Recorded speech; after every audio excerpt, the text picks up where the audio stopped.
Good afternoon. This is Gail of Gaia, and I have Harold Kotz-Vela on the video here, and we are going to discuss a number of things. And Harold is a scientist, an investigator, a researcher, and he has some very profound ideas and findings with what he has done. Why don't you tell us a little bit about yourself, Harold, for people that don't know you? Did you hear me? Or Yes, I could hear you. okay, I'm sorry. It's a long story that we cut short about my life. I started with university studies of natural science, geology, mathematics, physics, and then it appeared to be, I don't know, too cold, too non-emotional, too limited to me. So I completely switched to media science and started to write, become a journalist. So I'm kind of in between all chairs in the scientific world. Back in 2012, I started to dive into the geoengineering topic. Oh, I yes. just heard all these discussions of is it a chemtrail or is it a contrail or whatever is this, what we see in the sky. And I just said, okay, there's one easy question to ask, and this is, what is the chemistry in a contrail? And this kind of was my approach to solve these discussions and put an end to him. And that was kind of the beginning of a deep dive into the rabbit hole, starting to discover piezo crystal caused plant disease and plant death, rooting this back to military projects, basically 3D battlefield monitoring and military applications of smart dust that is part of every advanced defensive strategy nowadays. That was kind of the first idea what we can observe in the sky, but it didn't end there. So from the military applications of the smart dust, I had to expand because not all the details we found could be explained within the military realm. So we had to also consider applications of the intelligence community. Well, yes, that's where I first run into your videos with chemtrails, because I had done a show on chemtrails, or preferably call it geoengineering, because when you call it chemtrails, it goes into the conspiracy theory, and you know the story on that. That was a term coined by the CIA back when JFK, if anybody didn't accept the official story, then you know, they were a conspiracy theorist, and that still is carried over today. But anyway, so that was very interesting. But I think one of the things that I've seen recently that you've done that I'd like to move into, because I'm aware of your investigative background and your researching background, and the black goo and the money system and that type of and how we are all programmed from, you know, birth, really, and how it's, you know, got us into this system that is really working against us, moving into the transhumanism and all that. I think if we could cover some of that, that would be great. Money is a problem. Let's start with that. Scarcity. They're big on that. Yeah, it's up to you. We can start with a money topic, but we also could take it from in a chronological way from the root. Then I would start with that would be the best. The alien. Yeah, let's do that. And then because it develops in steps. So my claim, the newest claims I'm bringing out is that we actually face 25,500 years of transhumanism already. Mm-hmm. It's an extremely old agenda, and it even goes beyond, but this is kind of the part that is on the records of history. There was a cycle before. So what one needs to understand to kind of understand the core problem on this planet. What we believe from science, that we are all individuals running on biochemistry, and that the field level doesn't play into the things like consciousness. This is just, it's stupidity, it's wrong. Consciousness is field-based, and if you go into quantum physics, you realize that basically everything has a form of consciousness. Everything has a field attached to it, and the different entities, the different scales in the universe all have their type of consciousness. So the first thing we can discover is actually that every planet that has life on it has some kind of intelligent liquid running in the ley line system of the planet called black goo, which is called also sentient oil. It is actually the same concept that we have as biology, with M-state matter being positioned in these antennas we call DNA. Yes. The same concept in the oil as well. We have M-state materials in the oil, much more denser than in a biological entity. And therefore, the ability to process consciousness is much higher within this liquid.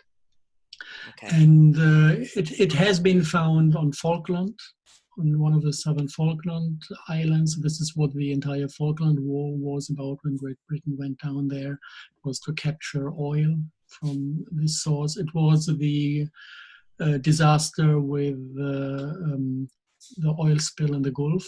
The Deepwater Horizon was for black goo. So we have dwelled in Iran, where they have a kind of non-refinable portion of oil coming out of the oil wells that they have to put into big lakes, because it's a living entity. You cannot make diesel fuel out of it. It doesn't work, simply. So we have kind of many, many different places where you can find the substance, and it is intelligent, and it communicates telepathically if addressed. That's amazing. And if you communicate with a substance, you speak to Mother Earth. This is actually what all the people who communicate with a substance experience. It's the same experience over and over again. So this is kind of intersubjective. If people say it's impossible, a planet cannot talk, yes, she does talk. She's cute, actually. She's very strict but lovely. And this is also the characteristics are always the same. Whoever is communicating with this entity is experiencing the same spirit. And this is, it's not in the mainstream media, but it is definitely in military research following the Falkland adventure in Great Britain. It is in civil research, especially in Warsaw in Poland. A few professors are exploring this entity and the substance. So this is something we need to understand first, that actually planets have a collective consciousness that is, in a way, the immortal holofractal sum of its biosphere. As long as the oil is only underground, it doesn't collect much experience except the flowing around. But the moment the planet develops biological forms, all these forms are basically infected with the spirit of the planet. So all biology has a collective aspect that is linked to Mother Earth. This is where the instincts come from. This is why a bird knows exactly what to do the moment it's out of the egg. This is where all these typical behavior comes from. We call instinctive. So this is also an immortal memory of everything that happened, that people address as the Akasha Chronicles. Yeah. So this is all kind of connected to this Earth-type black goo. And now something interesting happened in our early history. This is an event that we can kind of date on 25,500 years ago. The planet was back then hit by a meteorite swarm. with an oil stone that contained an alien type black goo. And that So was it's not a good basically kind. chemically the same substance. But programmed But differently.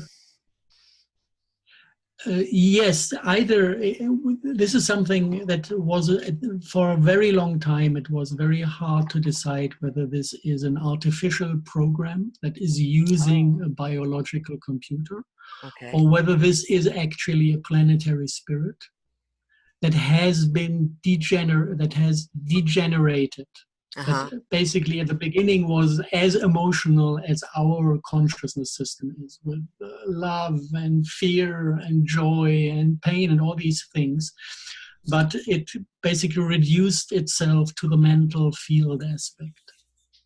And this is where actually the concept of AI comes from. Oh. AI is consciousness, but limited to the mental field. Mm-hmm. You can see this actually if you look at the chakra system of the human being. You have Mm-hmm. all these mandalas attached to it, and if you look Yeah. at the mandala attached to the third eye, you will see it binary. This is plus minus, 0, 1, binary. Uh-huh. This is why it's compatible with artificial intelligence. This is why our mind goes in big, small, up, down, whatever. It's always creating dualities Mm-hmm. because it is binary as a field structure. Oh, and that's the Um, connection then with AI because of that. That okay, go on. and the thing is, it was not only like a meteorite swarm. At the same time, other artifacts came to planet Earth that were Mm-hmm. crystal based. Um, And we know these artifacts as, for example, the Ark of the Covenant. Oh, okay. Most of the people do not know that there is more than one Ark. There's an Irish Ark that is hidden somewhere near London. There's the Ark of Gabriel that was discovered in Saudi Arabia and then moved to Antarctica by Russian forces. There is the box of the Pandora. We know that actually, if you very precisely look into the myth, you find that actually it's also a crystal of the same shape as the Ark of the Covenant and the other arks, Wow. put in a box made out of the same type of wood with the same measures and the same gold plating. So it actually has a different name, but Uh-huh. it is the same Substance. concept. And from not a substance, it's a quartz Oh, crystal oh, a quartz that is crystal. Okay. charged like as a hard drive. So Oh. it stores consciousness as a crystal. And Oh, okay. from especially from the myth of Pandora, we know that actually the content was all the evils of the world. So this is traumatized consciousness. If Mm. you want, so you can make a story out of this. If a planet goes into self-destruction because the dominant species in the biosphere goes berserk, Okay. then of course the last years of this planet is pure trauma to the entire biosphere.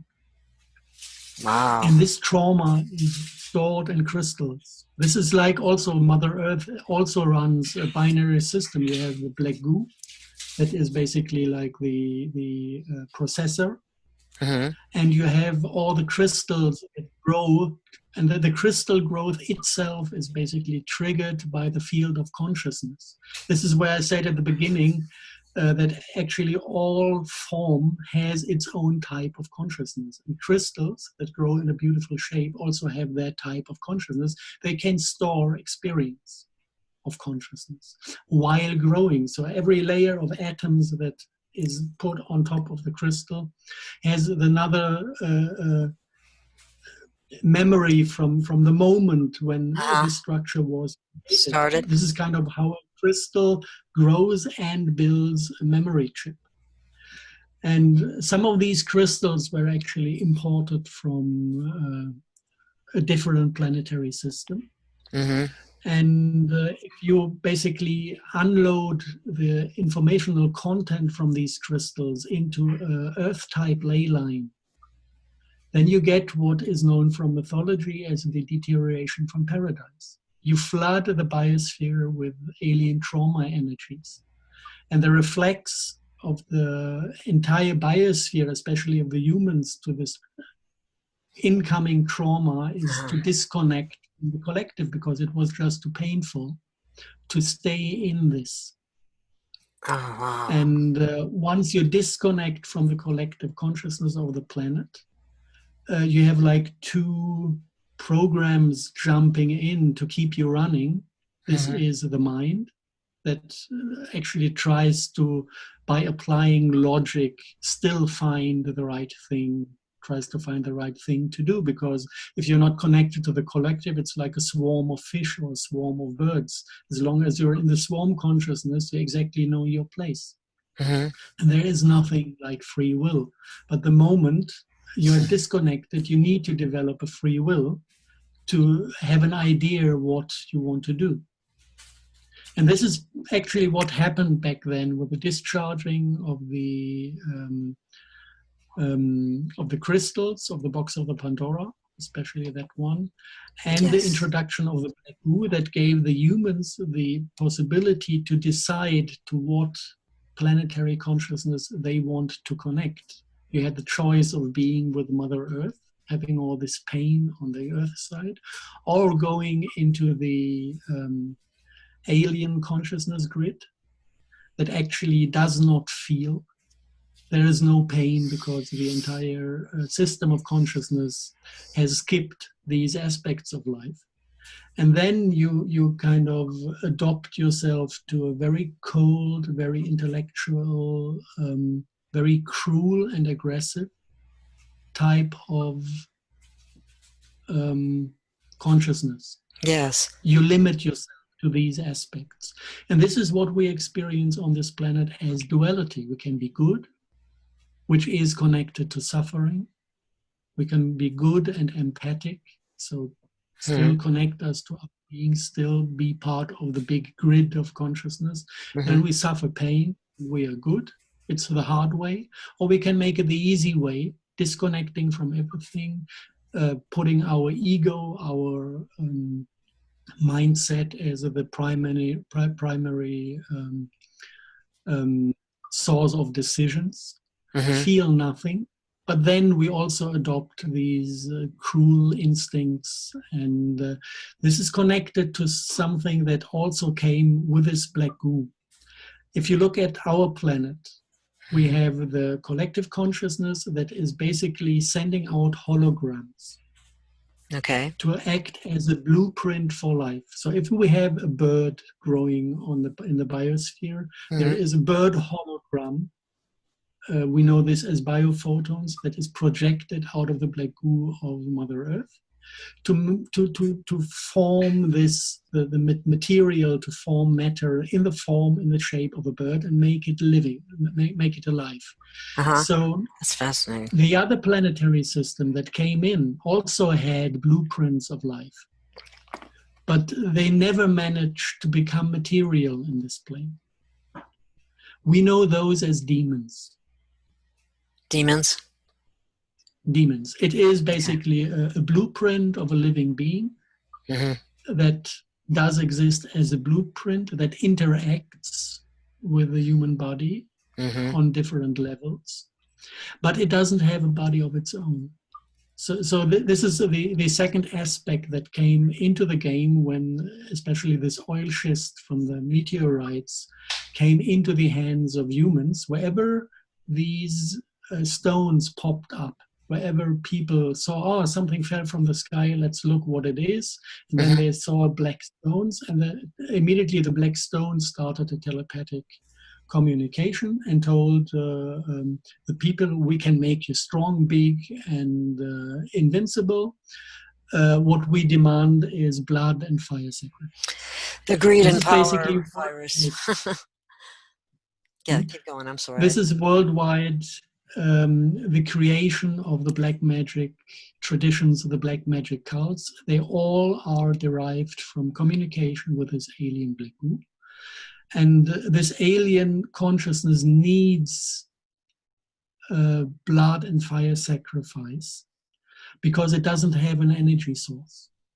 So it basically is tempting humans to cause pain and death, to feed from pain and death, to maintain the energetic level of this alien planetary consciousness that actually already lost its planet. As long as a planet has a whole stone structure, it can connect to the sun, it can connect to the center of the Milky Way to pull in energy, so it is supplied within the, let's call it, divine sphere. But a homeless planetary spirit needs to feed from something. And the holograms created by this planet tempted humans into blood and fire sacrifice. And they tempted humans into many, many, many, many other things. Actually, the entire development of our culture is based on these temptations. Everything we consider as being a huge achievement of humanity is a Trojan horse. It's a black magic trick we were tricked into. Yes. To achieve something that we see developing today. So it's an extreme long history of engineering our species to the point where actually transhumanism can go into its biotechnological form that we see today. But to make this work, it needed many, many, many steps before. And if you feel like we can go through these steps one by one, to see how I don't want to say beautiful because it's not beautiful at all. It's cruel, but it's incredible, intelligently woven. Yes, it's ingenious in many ways, but it's very evil. Yes. Let's do that, because I know where you're going. So that's good. That's good. Mm-hmm. So the first thing actually is already given with the deterioration from paradise. It is the creation of free will. But normally in a biological system, the will is in the stomach. Okay. We also have a tool up here that is our ability to think, to understand causal chains in reality. To understand the dual aspect of reality. We have this tool, but it was never, in biology, it was meant like a tool. It was never meant to be the central focus of the consciousness. So the first thing that they managed to create actually was igniting the ego. And we can see this. I mean, this is soft science because it mainly is derived from clairvoyant sessions of people who had memory of the times of Atlantis, the entire Atlantean culture, from the things we know about it from people who think they have memories, was based on rectangular and triangular pyramids hosting a capstone made out of black goo, and then either star pyramids or star tetrahedrons in quartz crystal, based in the position that is in Gizeh, the king's chamber. This is basically like a quantum computer mounting on top as the capstone, the processor, and the hard disk in the king's chamber in the center, to connect the ability to think and be conscious with the memory and the emotional content coming out of the quartz crystal. And these crystals are highly charged. This is why you get plasma discharge when you come too close to them. This is all the hullabaloo described in the Bible, that nobody was allowed to go into the tent with the ark, and if the priests were not fully protected, then they were basically killed by a plasma discharge. Just to get an idea how much energy is stored in these crystals, how much consciousness is stored in one single crystal. And if you look into the precise history of especially not the Atlantean time, the first approach that actually is well documented is the building of the Cheops pyramid near Cairo. And the story around this pyramid.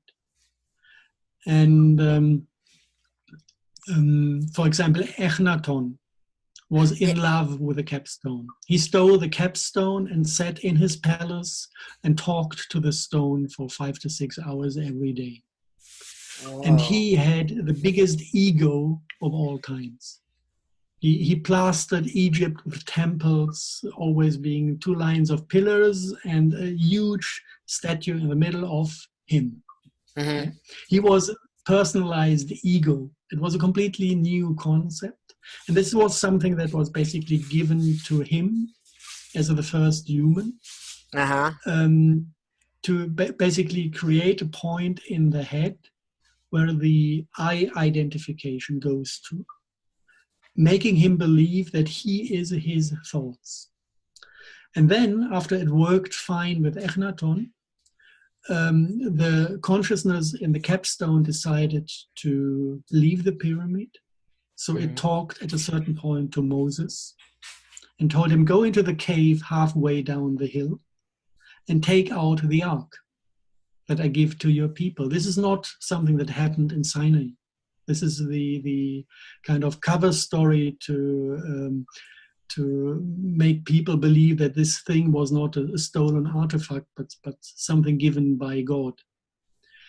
If you go into the original language, you will find that actually the description of the Mount Sinai is 100% the pyramid.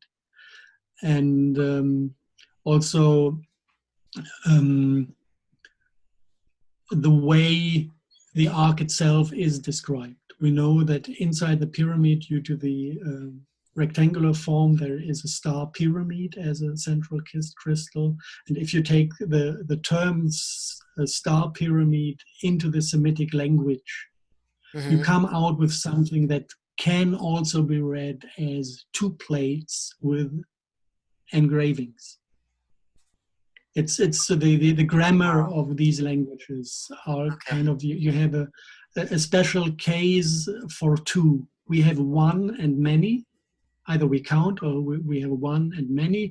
In the Semitic languages, it have 1, a pair or a twin or 2 as a second case, and then many. And this pair thing or twin thing was used expressing that these, what the contents is of. So there's a twin crystal with engraved text, which can be understood this way or the other way. The people who translated the Bible made 2 plates, and the engraving was sizzled into them, which is just a mistranslation in a way. And then you can see actually what happened. If you take the star pyramid and look at it from the side, you get the Star of David. If you look at the Hebrew alphabet, they are all fractions of the star. All the letters are fractions of the Star of David. So when you read this Hebrew alphabet, your mind is basically creating a wave pattern. Consciousness is a wave pattern. That is expressing exactly this fraction of the star pyramid. And this, of course, resonates with the star pyramid itself, because it has the same angular patterns that are expressed as a mind wave.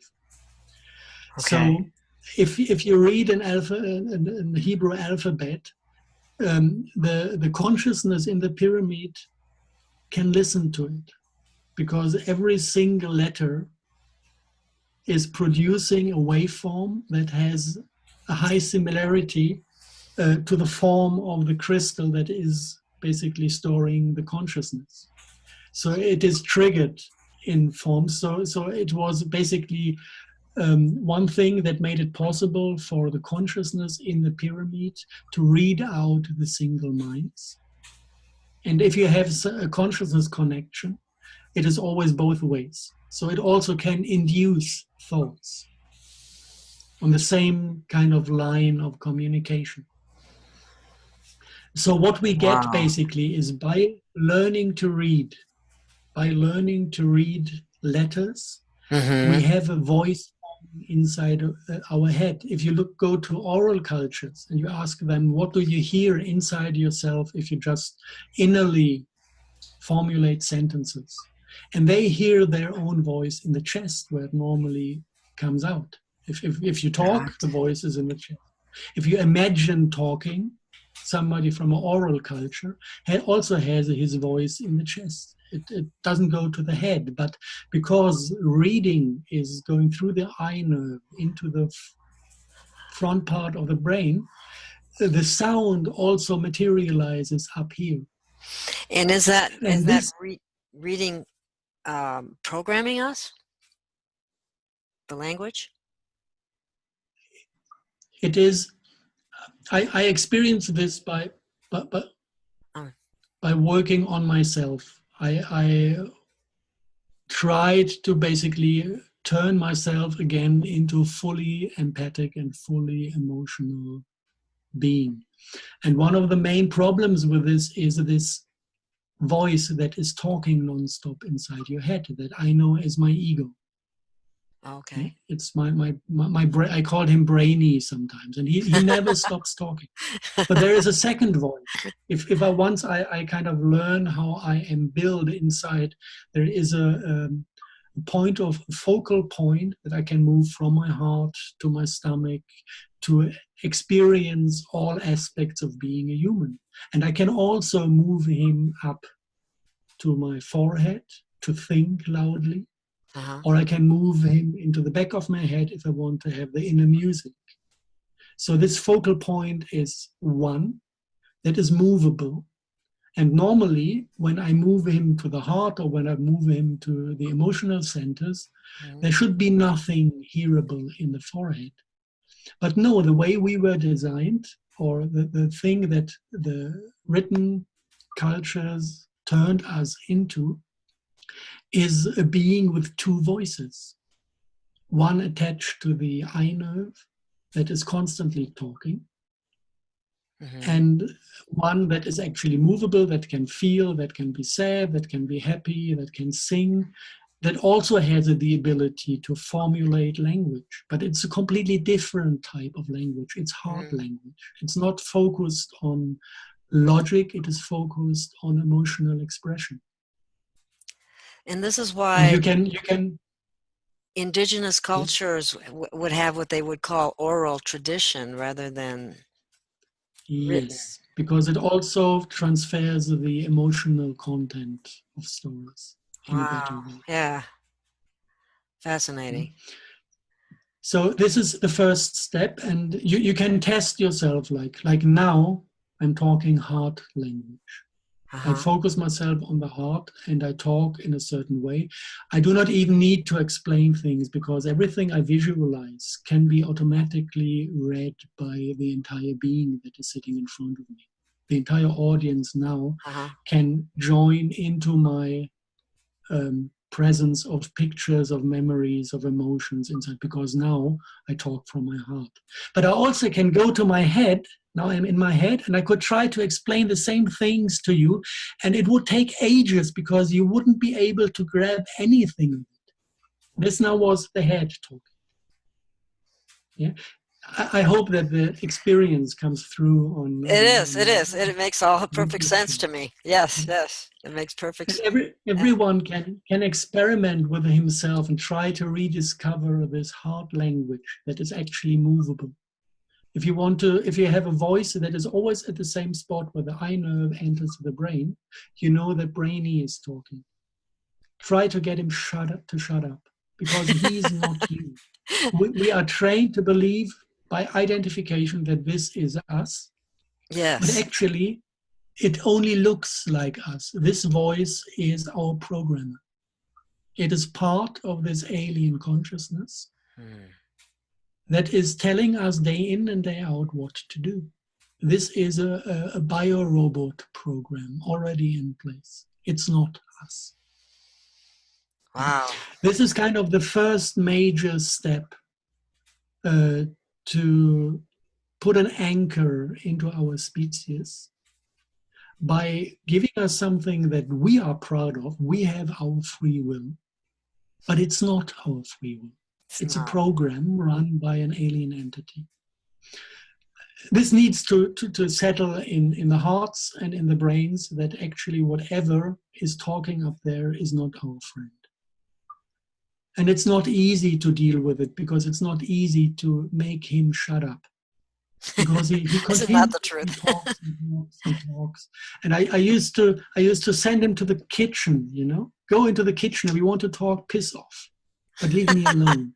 Of course, it didn't work, but you can kind of refocus yourself by sending him away. Just the inner trick. Yeah, So that's funny. yeah, that was kind of the first thing that was engineering our species. And the second act actually straight away came with the Semitic alphabet, where we have the second Trojan horse we swallowed, and this is the Ten Commandments. Okay. If it's moral, you think, you know, if you just look from here to there with your brainy thing, you realize or you think that actually if there would not be moral, everybody would be more cruel and cause more pain, which is kind of logical, isn't it? Yes, people do say that, and I never agree with them because I believe men and women are innately good, naturally. Yes, But yes, naturally they are, but we are unconscious. that's And this is unfortunate. the trick with the moral. If I put out something like moral, if I put out a commandment, and at the same time I play a programming trick on people, the commandments in Hebrew say, for example, do not murder. It's lo tirzach. The original word in these ancient languages is al tirzach. It's kind of a close relative to halt, stop. Stop before you murder. Because original languages do not have a negation. They do not say not or Not. no or no. It doesn't exist in the quantum vacuum. So You then can you're only saying, describe things existing. So no doesn't exist, and the original language doesn't know it. So they took a word that originally meant stop. They turned it around, which in original language means turning it into the opposite. So what is the opposite of stop? Let yourself go. go. So let yourself go if you feel the impulse to kill somebody. This is the true meaning of the second commandment on emotional level. So what happens if I read this command at the same time? I'm programmed to want to kill somebody. But I know it's not allowed because I have the second thing with the meaning of the word don't. Yeah. So the instinct is, okay, there's something evil inside of me. I have to push this away. I have to make this unconscious to get rid of the impulse to become a murderer. And this is actually the setup that is driving us into unconsciousness. And this is what turns the good-willing human that we are into an unconscious being that has the instinct to restage all the unconscious bullshit to heal. But it's forbidden to restage all these bad ideas. So we become even more unconscious. And still today, if you look at people like the thief who steals, he actually tries to balance an higher injustice. He didn't get anything from his parents, although he deserved to get something. So it's his right to steal. He's trying to do something good. He's trying to balance things. Even the child molester, this is what he thinks love is because he's so unconscious. Because he experienced this type of love from his parents or from his uncle or from his grandfather. Yeah. So this is kind of how we work. We try to get it right. We try to make something good, but due to this moral system, we completely fell into unconsciousness. And out of the unconsciousness, we start to restage all these dramas. And now, of course, the question is, how can I put this right? It's very easy once you understand the trick with the unconsciousness. If you feel something inside yourself that scares you like hell, go into it. Instead of pushing it away, pull it up and have a look at it. Resolve it. Get to know yourself. Dive into the traumas and make yourself emotional again. You know? If you feel like killing somebody, don't say you're a bad person. Go into the garden and stamp the anger into the ground. Mother Earth is thankful for a portion of energy. She can transform anger into something beautiful, no problem for her. Yeah, but go into the direction of the emotion. And then you become conscious again, and all this crap heals. Yeah. This is kind of the second Trojan horse that was introduced. I see it. It makes a lot of sense. It does. It makes tremendous sense. Yeah, I have always this tandem picture in my mind. At the moment, we are driving a tandem, and the moral is sitting on the front chair, having the steering wheel in his hand, and we are sitting on the back chair. And this is the wrong way around. This tandem is driving backwards, this way. And we need to change positions. We need to be the ones to decide what to feel. We need to be the ones who decide to become conscious again. Sit on the front chair, be responsible for the direction, and then the tandem will move forward into consciousness. And then we can express the goodness that actually is in all of us, because it's not covered in all these traumatized drama fragments that mess up the consciousness of somebody who is always trying to escape from himself. Mm-hmm. That's fascinating. Yeah, then I don't know, can you you can follow? I hope the audience can follow as well. Yes. Well, there will be people that can follow it. It makes very much sense to me. And I know that there are people out there. There are some people that might have difficulty, but everybody's at a different stage, and it just depends where you're at. But it always plants seeds to make people think. And hopefully they or use their heart as the ideal way. But see, the first thing you say without even realizing is to think. You go right to the head instead of the heart. But yeah, that's I see it. And then we have so many other systems that come into play with more of that type of thing that's actually very negative, and yet we're taught to believe that it's positive, and it's not. It's not good. And the heart isn't the heart the first thing developed when it comes before the brain when a baby is developing in utero. It's the heart, and the heart has the largest resonance as well.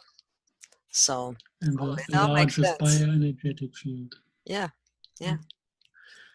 We can just go to the next Trojan horse. Okay. Which what you got next? I think it is the one that occupies the minds most. If you have human that is basically infected with an ego and connected to the alien instinct source, so connected to the alien black goo and having an ego, he still is an emotional being. He still has a huge resource within himself to make decisions out of emotional motivations.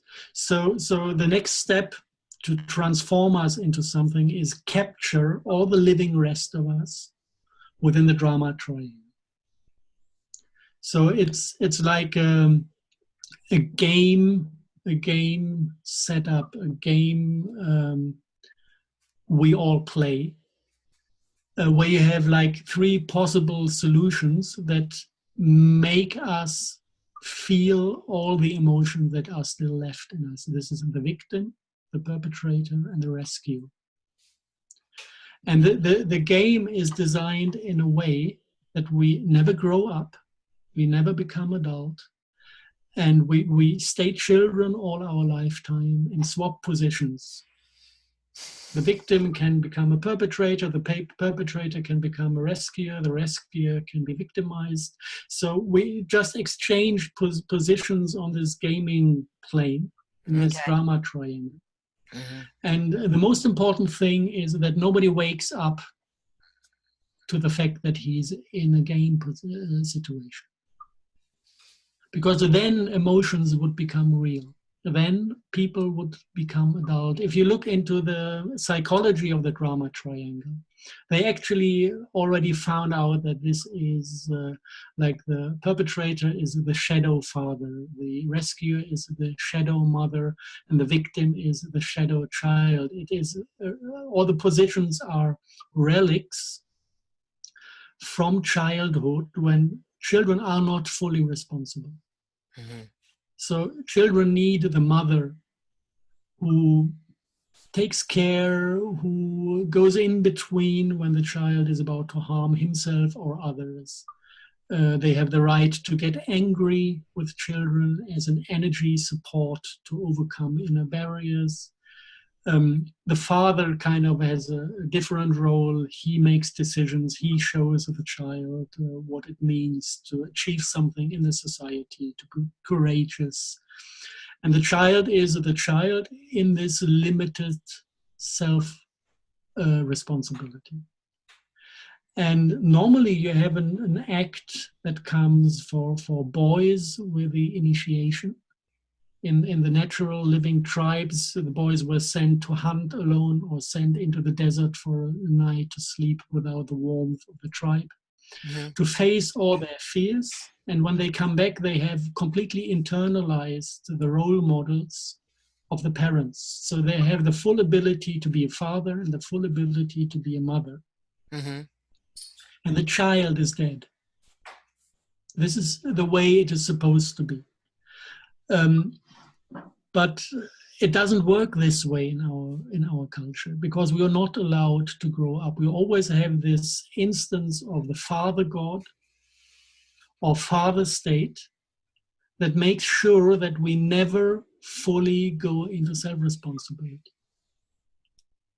And the drama triangle, in the way we learn to use it, is encoded with this.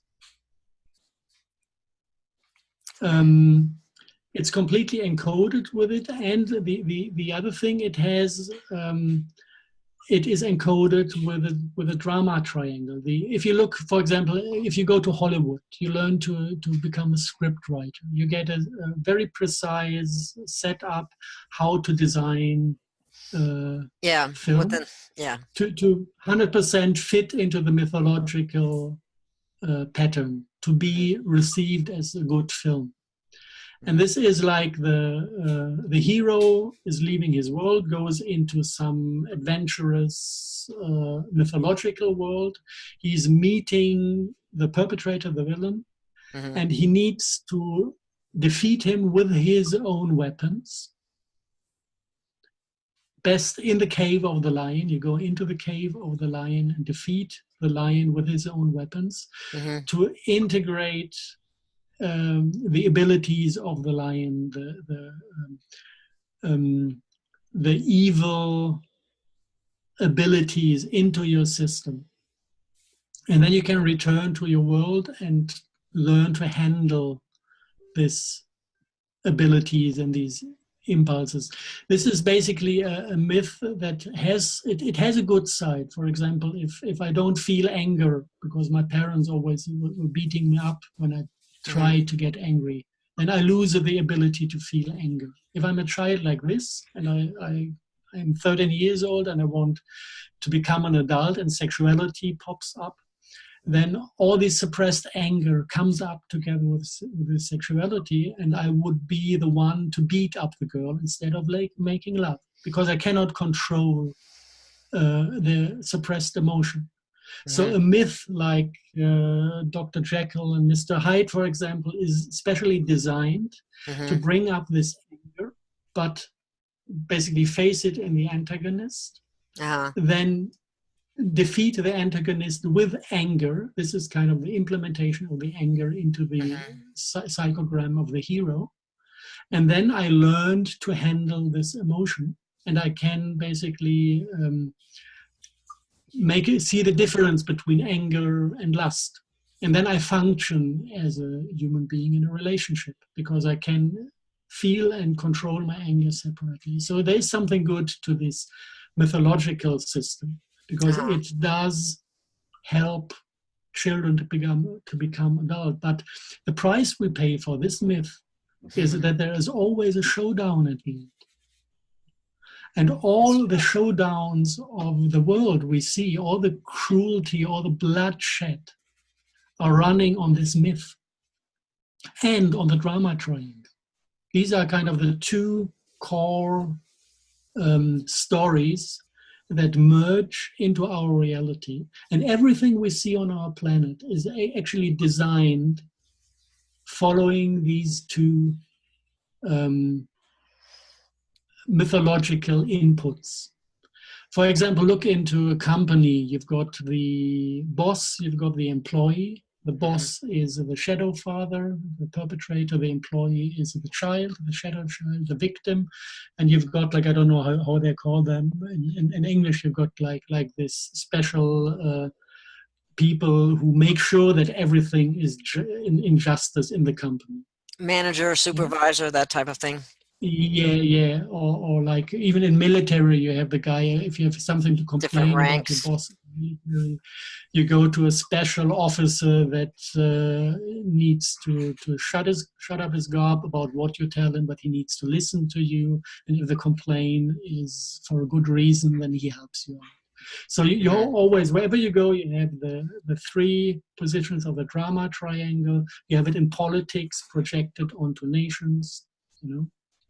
You have the bad axis of evil and the United States as the rescuer going up to beat up all these villains, to rescue the poor, whatever. Yeah. So everything is encoded with this drama triangle that is nothing else than a leftover from childhood to keep us from becoming adult and go into full self-responsibility. And at the same time, they contain all the emotions that are not allowed to question the mind, and that are not allowed to question the instincts that are already completely controlled from outside.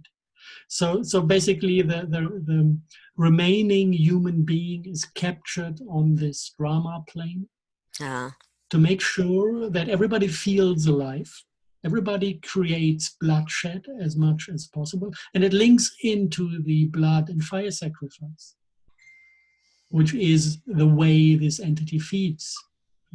And it's still, even on the symbolic level, if you look at the armies of the world, all the uniforms of this world have the oak leaf as a little printing on. And the oak leaf is the black magic symbol for blood sacrifice. So if you go to an army, let yourself being slaughtered in a war, this is intentional blood sacrifice.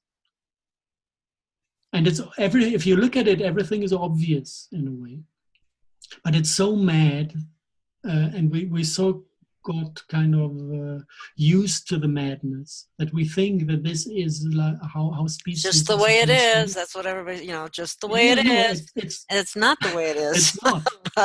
but that's what everybody says. And I go, wait a minute, that's just not right. Yeah, I see it. Yeah. Again, going to the solutions. For women, it's easier. If you're having a baby, this is the female initiation. Then you become a mother, you become fully responsible and adult. For men, it's difficult. You need to find your initiation ritual in this world, and there are no offers around. You have to find your own one. Just start getting adult. which means completely internalizing the father role and the mother role. And then there's nothing left that can be occupied by the state or the church. Yeah, there's no father God left and no father state left that takes portions of this. It's like, if, especially in the United States, look at the old Red Indian tradition. These Red Indians were men when they were adult. They knew what they wanted. They knew how to do it. They were courageous. They were not afraid to die. They didn't scream for mommy when something went wrong. If I look at Germany, somebody is not getting his train because the train is not coming because of some kind of thunderstorm on the way. People freak out as if they have been slaughtered because they're so embedded in this feeling of I'm not responsible for my own life. This all needs to function around me. Everything needs to be served to me and work out for me. This is bullshit. This is full-scale dependency. Think of Brazil, this beautiful film. We are all dependent on shitloads of pipes supplying our needs. Well, we don't even need it. This is this is embryonal stage, back to embryo stage, the umbilical cord. No, we don't need this. I'm not so sure that things are easier for women in that regard, even though having a baby is I know what you're saying about that, but every religion and even society in general denigrates women. They're less than, they're the one that tempted the man, all the, not that I buy into any of that, but that's what society, has set up for the female species anyway. Do you know what I mean? It's a different kind of initiation thing, but I mean, maybe it's programming that comes after that initiation or what have you. Yes. We have a disastrous gender agenda running at the moment. Yes. Where, coming from all sides. Coming from all sides, honoring women. Yeah. Honoring women means to make them man-like. This is disgusting. That's true. That's true. It is disgusting. Yes, I agree. Yeah, this also ties into transhumanism at a certain point, because people are controllable if they lost their sexual orientation. It's a scientific finding from 63.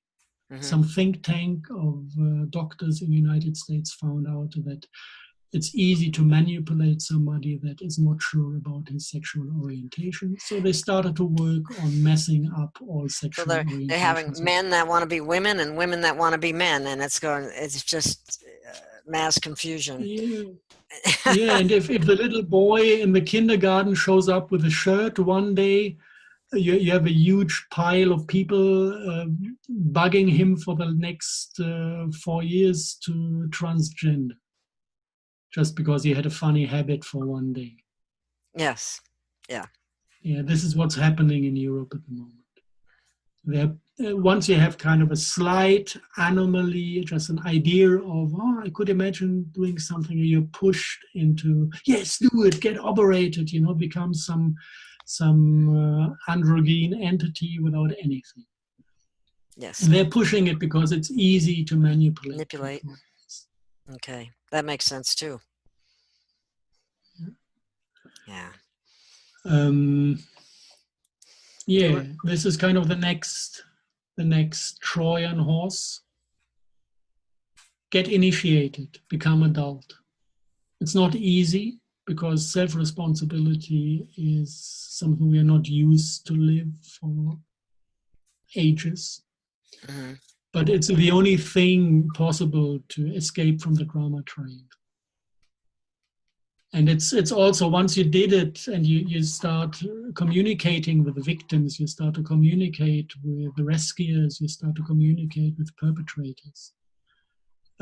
It's really funny because you can see how they are caught in the game level. And it's two completely different things, trying to convince them to exchange positions. or trying to convince them to leave the game. Yeah, with a little bit training on this topic, it's really fun to communicate. Yeah. Yeah, like especially with victims. Yeah, if you have a victim and he complains about how shitty his life is, you give him a solution how to get out, and then he comes like, yes, but, and I don't even let him talk the sentence to the end, because yes, but is kind of the victim flag. Mentality, yeah. Every sentence of a victim starts with yes, but, because he likes to be a victim. He wants to be beaten up. He wants to be whatever victims are, because it's easier than to be self-responsible. And this is why the yes, but comes, because he doesn't want to move his ass. Yes, so I can just go to victims and tell them, yes, you want to be a victim, have fun being victimized. It's not necessary. Step out. That's not easy. That's real hard work to become self-responsible. Some of them just go straight into the perpetrator role, because it's at least something they know. This is what the gaming addiction is. When you're used to a game, you know all the possible options of the different roles. So it's very easy for a victim to jump into the rescue role. It's very easy for a victim to jump even into the perpetrator role, because he knows the rules of the game. And still, it's not self-responsible. The hard part comes completely inventing yourself from the scrap as a free being. This is difficult. Yeah, at this point, there's no But it freedom. works. But part of the problem, it seems, is that there's how someone that would consider being, that is a victim, for example, they're dependent on someone or something, and they're afraid to disconnect from that for fear of they won't be able to make it or something like that. Maybe would you be able to define what you mean when you're saying self-responsibility to make it a little more clear? Self-responsibility is possible when you found this voice that is moving around in your system. Okay. And then you go into the single emotions hosted within your body. You experience your will in the stomach. You experience your fears somewhere between heart and stomach. You experience all kinds of emotions. And then you go to the heart, and you will experience kind of what your true self wants. And then you just do it without asking for permission and without asking for advice. This is what you want to do. This is what feels right. You want to become an architect. Your father says, oh, yeah, all these architects are unemployed nowadays. If you want to do this, because only if you do the things you really want to do, you will be good at the things you are doing. And this is kind of to discover the inner will, not all the mindsets that calculate probabilities to be successful. This is all mind crap. But if you go to your heart and you find your own desire for expressing yourself, I see what and you're saying. then Yeah. you do this, nothing else. You commit yourself to your inner Direction. being, Yeah. Yeah. direction, Rather than and someone no else telling you. compromises. Yeah. This is self-responsibility. Okay. So it's leading with your heart. Or your heart. Yes. Yeah. Yeah. Rather than And then going even like so many things, the thing you want to do in your life is not good. This can go up to threats that people are going to kill you. If you stay in a self-responsible position and you do what you want to do out of love, it's impossible to stop, to be stopped by other people. It's impossible to get killed. All these bloodshed, all these threats, all these problems occur only on the gaming. They are part of the victim, perpetrator, rescuer game. Once you're out of this game, Nobody can hurt you. Nobody can harm you. But it's tricky because if you have remains of the roles inside you, on the spiritual level, you can attract bad experience when you don't clear out things like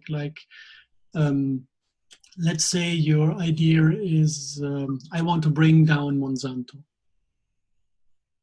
Yeah. I know this company is doing a lot of harm and a lot of ugly things. I want to bring down this company. This is what my heart's desire. And then if you go for it in the hero position, which means you want to be seen as the big fighter that wins the fight. Monsanto's coming and shooting you with Blackwater Academy today. And then you're dead because you agreed to the martyr role within the drama triangle, which is the rescuer becoming a victim. This is kind of the jump from the rescuer to the victim as martyred. Yeah. And so you need to be careful with your own mindset if you play this. But if you're really out of the game and do not identify with and it is a game. And you can see the gaming positions always come with a hidden consequence. A hidden profit. Oh, profit. Okay. Yeah. For example, the victim is pitied by people. Okay. And he sucks energy from being pitied. And the hero is praised. The hero is praised, and he's sucking energy from the big audience that is giving away its self-responsibility to him, which is perpetuating the entire triangle, of course. But he's absorbing energy by keeping other people in their gaming positions. The only thing I never really understood is the perpetrator role, because it's extremely sad and lonely. I do not actually get the hidden profit of a perpetrator. There is the control thing on board, definitely. This is how I experience all these perpetrators of the world. I am good. So if I control everything, everything is good. Yeah, this is kind of the mindset of the perpetrator, how he innerly works. But I cannot really see the profit, because who wants to be in this role of completely cutting down every self-responsibility of other people down to zero, to control everything because your mind tells you something? Come on. Yes. Yeah, but that's the way everybody's been brought up, though, is to listen to their mind, not their heart. That's part of the problem. So. Yeah, and psychology says within the perpetrator there is always the mistreated child that carries the belief that he is completely worthless. Yeah, and he deserves. And he needs to control all these things, and he needs to be responsible for all the other people to feel worthy. Yeah, I think this is, according to psychology, this is the hidden profit for the perpetrator, to fight the feeling of worthlessness inside himself. Well, that worthlessness and that concept too is reinforced through religions. You're a sinner. There's songs that you're a wretch, and all kinds of things of that nature, where you're put down in some way in order to for a savior program. Same with the money thing. If you don't have people's characters frequently measured by the size of their pocketbook, which isn't right, but that's how, when somebody talks about that person is very successful or whatever, they're usually, they got this, they got that, they got, you're being measured by what you have, not not what's coming from your heart. And it's a problem. It's a serious problem. And people seem to have a great deal of difficulty even imagining what a system could be like without money, for example. Yes, because they are so traumatized by the system with money. Mm-hmm. It's if you have these things, mainly you have these misbeliefs when you have a self-strengthening loop in things, and with the money it runs like I have the inner feeling of scarcity. I have the fear of not having enough. Yes. And the reaction is I grab all the things I can hold at the same time, Mm-hmm. just keeping them away from others to be secure that I will have them when I need them. This actually creates real scarcity for the others because they cannot access the items anymore, which is basically supporting the feeling of scarcity within them, making them also grab things when they can get hold of it. So at the end, everybody is sitting on stuff and nobody has what he needs. So the system is choking itself in scarcity. This is what we experience today. It's a bloody lie. I heard of families in the slums of the third world where the mothers boil stones for evening meal, hoping that the starving children fall asleep while believing that she is cooking potatoes. But it's only stones because there are no potatoes around. People believe that this is happening because there's not enough. I know, and that's It's so wrong. untrue. It's completely wrong. This is happening because people are running on scarcity. This is happening because people are not able to do something out of a different motivation than earning money anymore. Yeah, and they tell people that, there's not enough food in the world, and that has nothing to do with it. There's an abundance. It's actually the distribution, which is controlled by a few. And these people are allowed to starve and so on when there should be money. Now we can start to practice. Okay. Now we can start to practice. Just stating because there are a few who are running the control system, this is Hmm. victim rule. No, it's not. It is because we all believe in money. Oh, we buy into it. We buy into it. We Yes. fully commit ourselves to scarcity. Hmm. And this is why children starve. This is self-responsibility. It hurts. It hurts much more than positioning yourself in the victim role. These few entities running the big corporations mess up everything. No, it's us. We mess Yeah. up everything. Yes. Being responsible And for it will be ourselves. messy. It will be messy to the point where we stop messing it up. This is being adult. There is no external guilt, nobody guilty, nobody responsible for the mess we are creating, except of all of us, We have done all it to singly one. ourselves, basically. We Yes. have done it to ourselves. Um, and being But able to we accept are, that is difficult, but it's true. It's not, people don't want to look at that. It's like looking in the mirror and, how did I do it to myself? I don't get it. But the fact is, we've talked about that. When we talk about the legal system, it's not, or the government, it's not the government, it's because you buy into all of it. You participate. Um, that's part of the problem. But getting people to see that's the catch. And having discussions like that like this hopefully helps people start going, wow, yeah, wow, okay, I see it, that kind of thing.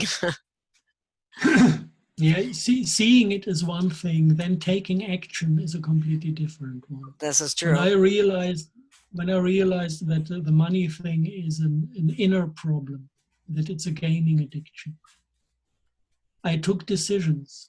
I stopped doing what I was doing. I was working my ass off to earn the little money we needed to feed the family, and Mm-hmm. it was never enough. Mm-hmm. And I completely decided to, I moved out of Germany. I made a deal with a company Mm-hmm. that sent the salary to my then wife and to the children. Mm-hmm. And I was not handling money for a year. I didn't get any money from them, and they could abuse me as long as they wanted to in all the different positions in the company. So basically, I just went into slavery Mm-hmm. Mm-hmm. as a game setup because I wanted to know what is it like to live without money. And for an entire year, I lived that way. And I have to admit, my boss had the harder time because he had basically to handle his own desires to exploit me. Uh-huh. And it was giving him a hard time. He learned a lot of self-responsibility at that point as well, but he had to learn to go through heavy lessons. For me, it was rather easygoing. When he demanded something, I did it. And I remember myself working 17 hours a day. Mm-hmm. I needed the company, and I didn't complain because I was basically there to help Uh-huh. run the company. And if it was needed to do things, I just did it. And at the end of the year, the entire gaming addiction was deleted inside myself. And since then, also the universe is behaving completely different. I never encountered a monetary problem since then. I never think about money. I don't have a salary. Money is coming in from here and there, and it's going out to here and there. I don't care about what comes in and what goes out. If something is needed, and I do have money, I pay. And when I need something, money comes. And it's always, for the moment, it's always running down to zero. So there is no cash in the bank. There's no cash in my pocket. I know exactly I Mm-hmm. need to go to Berlin for the next lecture. And on that morning, Uh-huh. the post box, and somebody sent me 20 euros as a thank you for me being there. So I can go to Berlin, and I fully trust this, and it works perfect. Uh-huh. It's amazing. It's miraculous how it works. And if I think about doing something but I don't have the funding to do it, I Uh-huh. just trust the universe that this is the way the universe wants to tell me it's not the right moment to do this. If it's the right moment, I will have the funding. Fully trusted, and it comes. It's miraculous. This is the only valid expression of what God is I experienced up to now.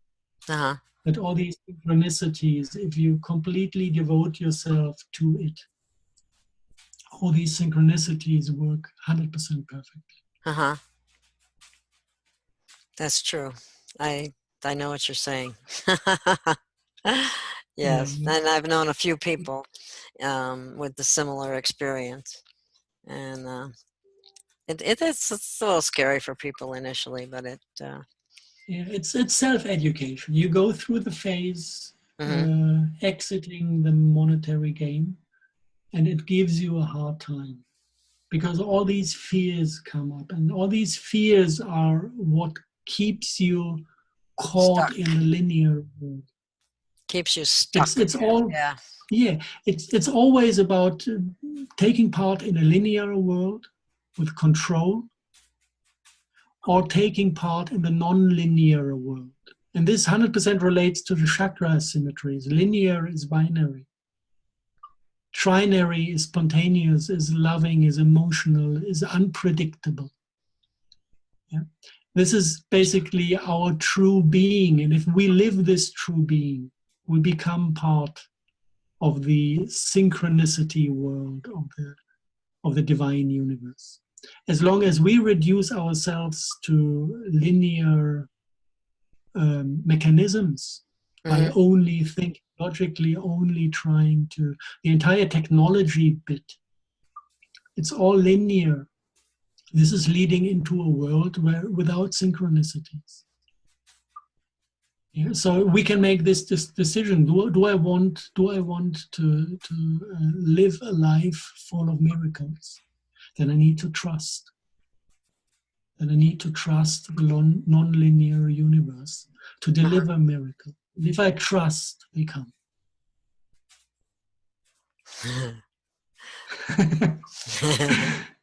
Okay. that I've heard this before, and I believe that's true. I really do. I I can don't work state in, from experience, it yeah, is true. I don't work in the field that I used to work in because I can't do it anymore, because I used to be a nutritionist and work in hospitals and clinics and that type of thing. I can't do it anymore. I there's a lot of darkness there, um, Mm, and that just brings me to another area, and that is the concept of what we do to animals. That's part of blood sacrifice, mm, um, yes. and it's appalling.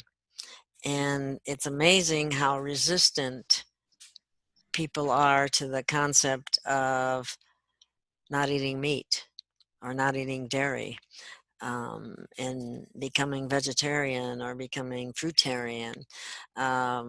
They are very resistant to that. And um, when you're ingesting that, you're ingesting the trauma of the animal when it was killed.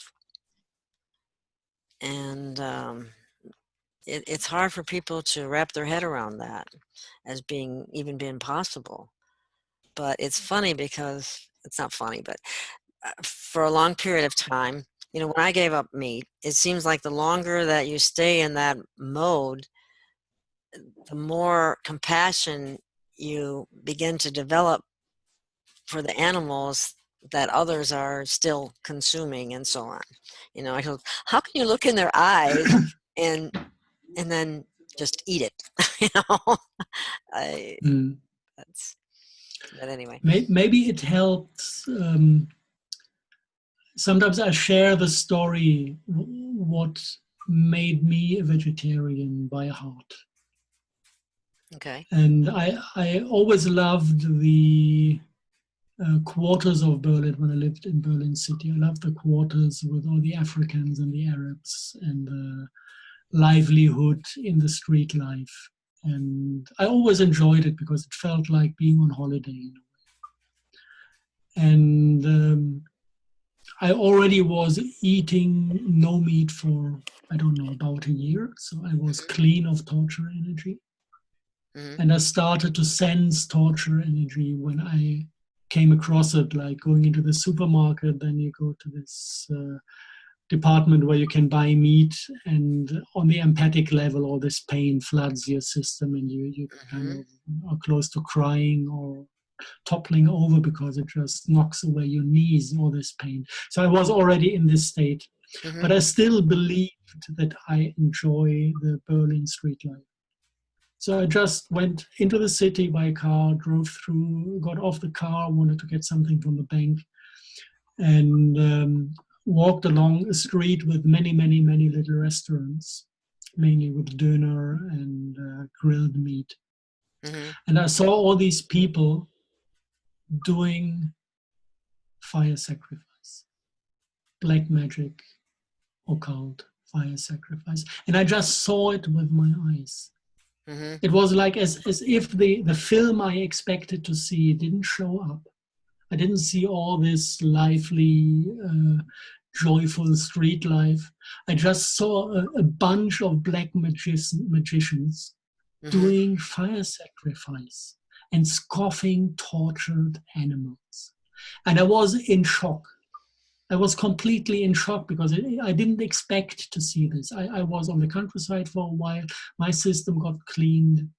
So my eyes opened to see the other reality.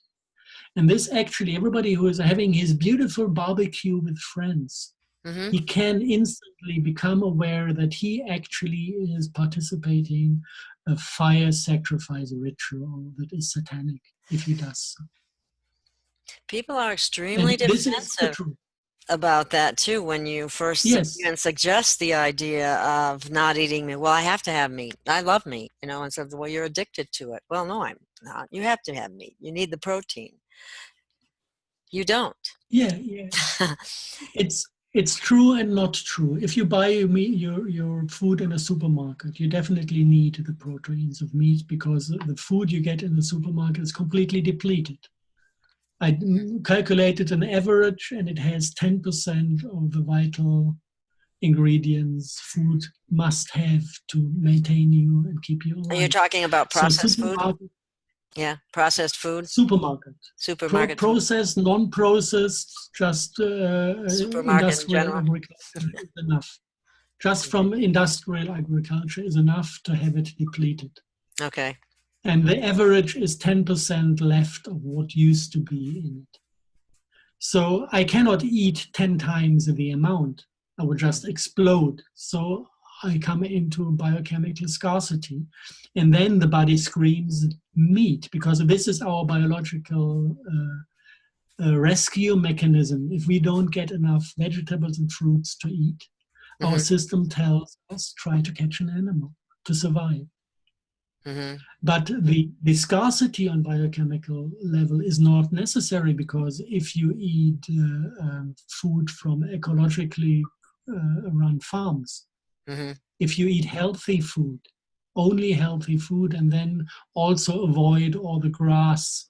We're not cows. We don't have this habit of burping up the food twice to get it fully digested.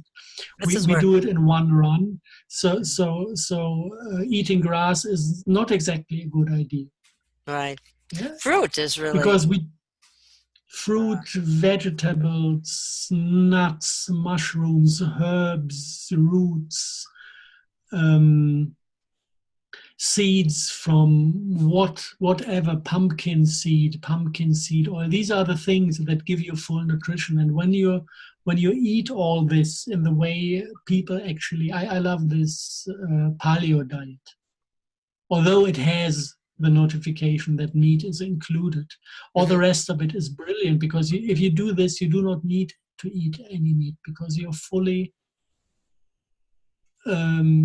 satisfied with what you get. And then the Body is instinct nourished. I need is okay. With the United States, it might be even different regarding fast food, where you have all kinds of addictive substances Yes, exactly. It that does. really also I've make you talked to food believe that you need. scientists in over the course of my career, and they are actually hired to add addictive substances to certain foods in order to get people addicted to Yeah, it.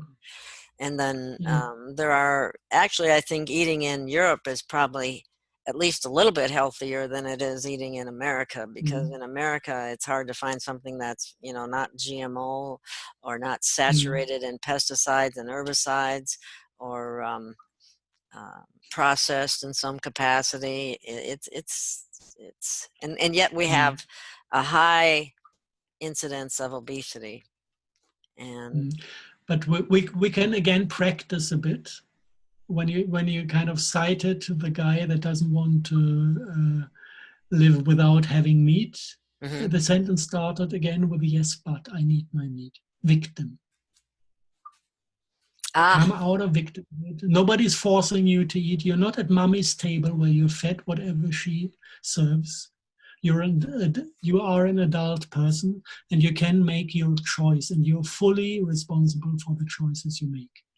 If you eat supermarket food and you get cancer age 55, you're fully responsible for your disease, because you poisoned yourself. Full stop. exactly. Yes. Self-responsibility. And there's no Yes. way to get out of this by grumbling and Hmm. playing giving the victim. This is stupid. This is drama triangle. We've been through It it. is. That is true. I'm going to remember that next time somebody says it. They won't like me, but that's okay. Yeah. Sometimes you can just Big, make people think. yeah, big topic with nutrition, also water quality. Oh, We do drink soft drinks, we do drink I tea and don't. coffee, because of the water quality we get Hmm. is Hmm. disastrous.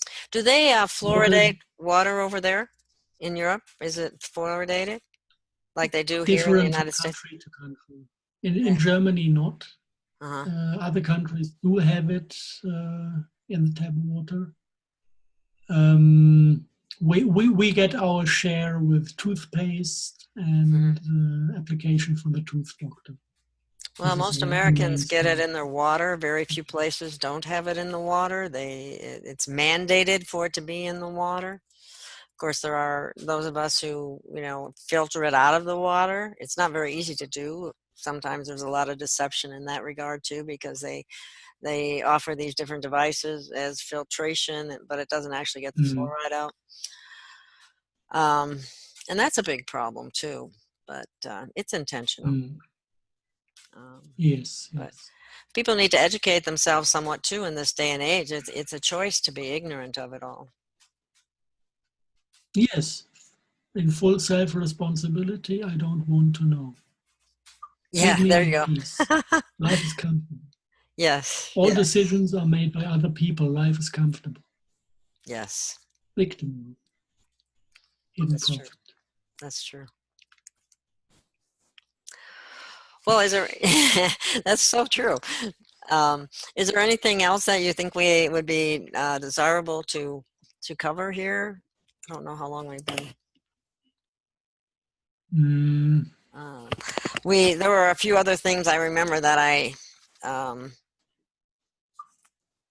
but I think it might be a lot to try to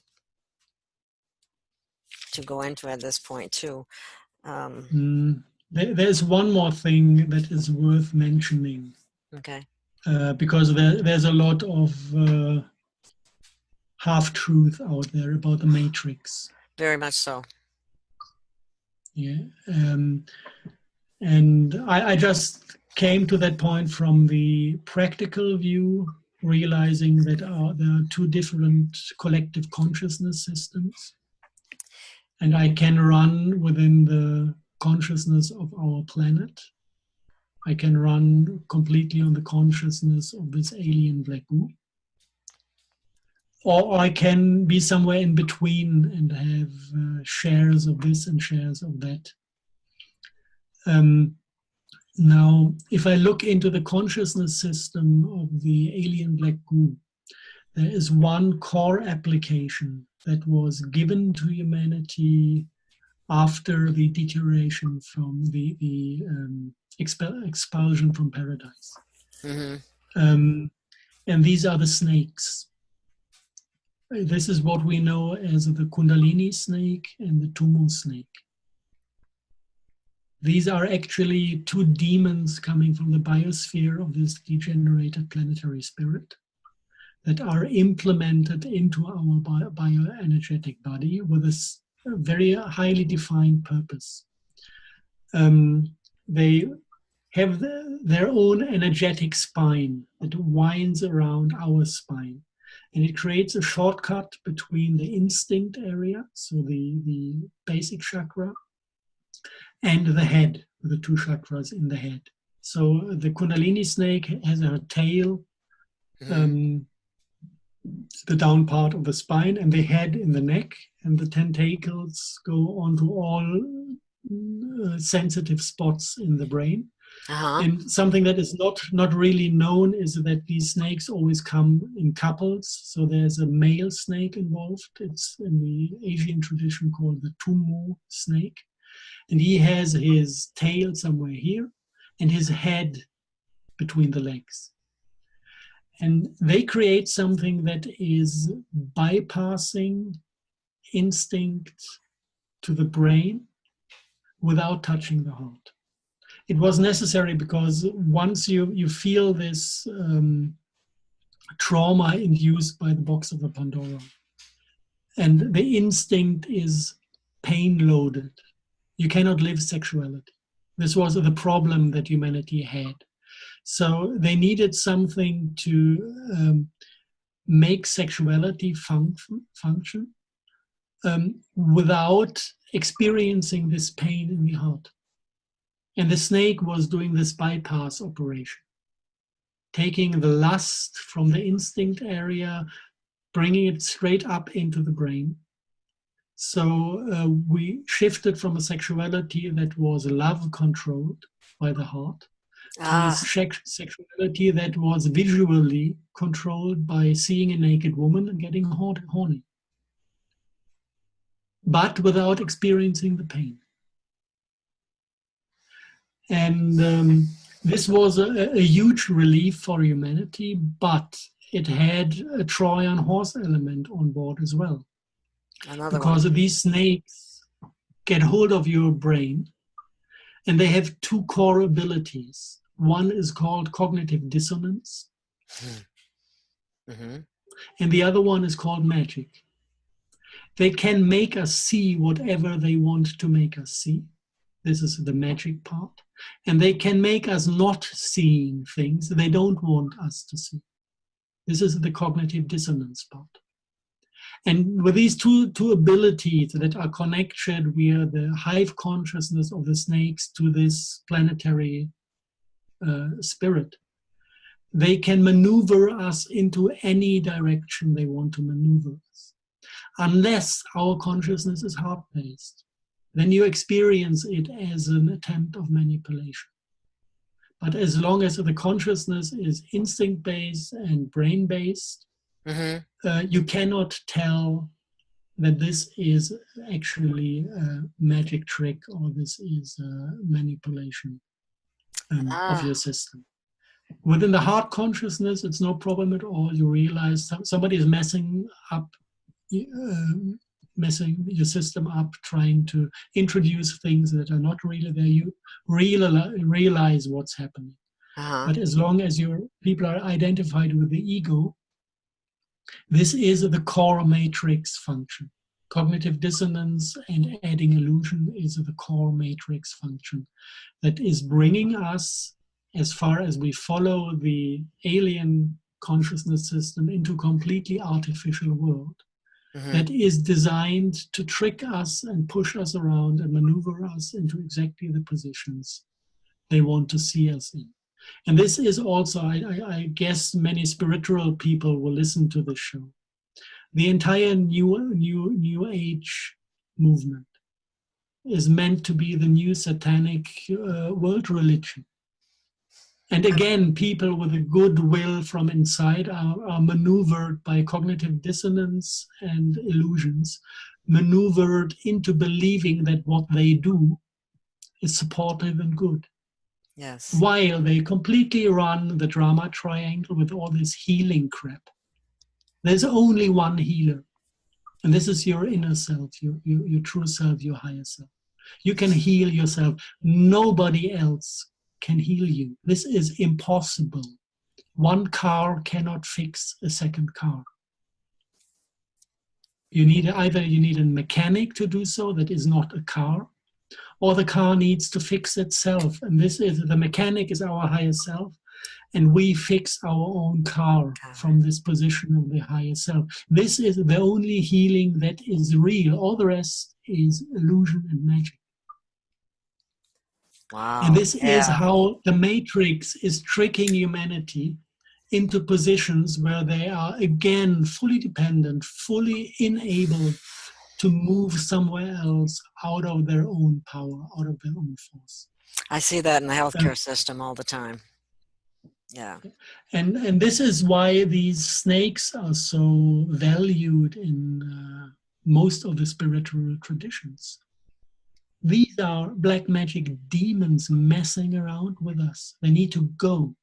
We need to de-identify from them, keeping them out of any controlled position. And when they start tricking us with illusions and cognitive dissonance, we need to realize, this is my snake. When I met my girlfriend, that actually is responsible for huge parts of the path I went down to the point I'm today. The dark side exactly knew this is a dangerous combination. This is an extremely dangerous combination. These two people, with her spiritual experience and my knowledge, my science, they can get really close to the truth and cause a lot of damage to the black magic setup. So what happened when I first met her, I couldn't see her face. I could see the inner side of her skull, and there was no face and there was no brain, and I was looking into an empty shell. This is the ability of the snake to create delusional perceptions. And Wow. these snakes just decided to scare me off, to make me believe something is wrong with this girl. But I felt my heart at that point. And my heart explicitly told me, you're exactly on the right spot. You need to fight through this weird experience of not being able to see her. And you need to take a close look at who she is, because something important seems to happen at that point. And I just stared at her until I could grab the eyes and the nose and fought down this delusional experience. Mm-hmm. Other people would just get scared and say, okay, I'm not talking to a woman without a face. I'm leaving. So we need to be prepared that these two, once we stand up against the dark manipulation, we need to be prepared that there are things like cognitive dissonance. I experienced this whenever I had Morgellon-related research and went to state authorities or doctors and presented the full presentation of what this disease is. They all behaved as if I show a blank piece of paper with nothing on it. Mm-hmm. All of them, one after another. And I couldn't understand what was happening. Now I understand what was happening. They saw empty pieces of paper. This is why they behaved in that way. It was all just cognitive dissonance done by the snakes. I had beautiful working relationships with marvelous healers that could do everything. They could heal everything, and I could feel how it was healed in that moment. And one of the things that they did was pulling the snakes, for example. Bullshit. It was all illusion. Their snakes and my snakes created a gaming plane where I had the feeling that all the crap I discovered as being black magic already was removed from me, to make me believe that I'm clean and that my decisions are my decisions. And we needed like 3/4 of a year to finally discover that actually nothing of all the things they did with us had any effect on us. It was all illusion, orchestrated by the snakes. And to come to the point to be able to recognize all these dirty tricks, you need to be heart-centered, and then it works. Then your heart screams, something is wrong here. Yeah? Take a second look. Don't believe it. It looks good, but it's not. You know. Uh-huh. And just at the second attempt, now we managed to remove the snakes from my system. And this is something where you need actually very professional shamanic help to get them removed. And you should be 100% de-identified already, because if not, it can be lethal. They are very, very strongly integrated into the system. Mm-hmm. Was this with ayahuasca by any chance, or does that have anything? Was that sometimes ayahuasca managed? Yeah, sometimes I can't say that right, but yeah, that actually is helpful, correct? That can be helpful. To see them, to de-identify, yes, it can be helpful. Completely, what we need to see is that there are drugs that are helpful to experience reality in a way that our daily consciousness cannot experience reality. And then there are drugs like all the synthetic things you can buy on the street. Yeah. That are just there to shoot you away from being conscious at all. The law doesn't make a difference, but there is a huge difference. And I absolutely honor Kambo, frog poison. I honor ayahuasca, because this is a living spirit. Both are living spirits that show you what you need to learn about yourself. It has nothing to do with I would like to experience that. I've wanted to for some time. But it's about both are not poisoning the body, both are cleansing the body. Cleansing. Big difference Wait, to both. Which heroin. what's the other one you Right. mentioned? Besides it? Ayahuasca and Cambo, And what? the frog poison. Cambo. Campbell. Cambo is a Brazilian tree frog that has some kind of poison in the skin. Oh, And what okay. you basically do is you burn little holes into the skin and put one droplet of this frog poison onto it. And it immediately goes into your system. And it basically is very similar to the cleansing by ayahuasca. You puke. Most of the Uh-huh. people puke, Yeah. get all kinds of poisons out of the system. And if you're lucky, the frog then takes you to a little trip to show you something you need to learn. Huh. Wow. That's interesting. That's very Yeah, interesting. I want to do I that had one of these one. days. Um, I had two sessions in my life. The first one was just about cleansing the gallbladder and getting uh-huh. rid of demons. I still had 5 demons in my lower intestines from early Is that where they childhood. They had to reside? move. Is that where they They can reside? Or is sit that on just... all. They can sit on all chakras. Oh, okay. It's like wherever a trauma can sit in the body, there's a slot for a demon to fit in. Hmm. So I had traumata localized on the lower part of my body, and they had occupied the spots. And in the first session, the Cambo frog chucked them out. And the second session, I didn't puke at all. My body was already clean enough to keep everything in. It went to my brain, and then he took me to a trip to the rainforest with all the animals associated to the rainforest sitting around me in the forest, loving Uh-huh. me. And I kind of got nervous, like, what are you doing? You know, why are you sitting around me and just love me? I mean, where's the point? And then the frog said, actually, you know, we're going to sit here and love you until you love yourself. Until you love them? No, until I love myself. Oh, until you love Okay. yourself. Oh, yes. Okay. Very So important. they showed me what it means to be in self-love, which is a huge portion of self-responsibility. Because when you don't have self-love, you don't have an energy supply. And if you don't have an energy supply, you're dependent on the gaming level to suck energy from others. You cannot leave without getting into self-love. Because if you just leave like this and Mhm. stop sucking energy from other people and don't have a source of your own, you just starve energetically. It's impossible. You will always fall back into the old habits of sucking from other people. Wow. So it is important to also develop the self-love.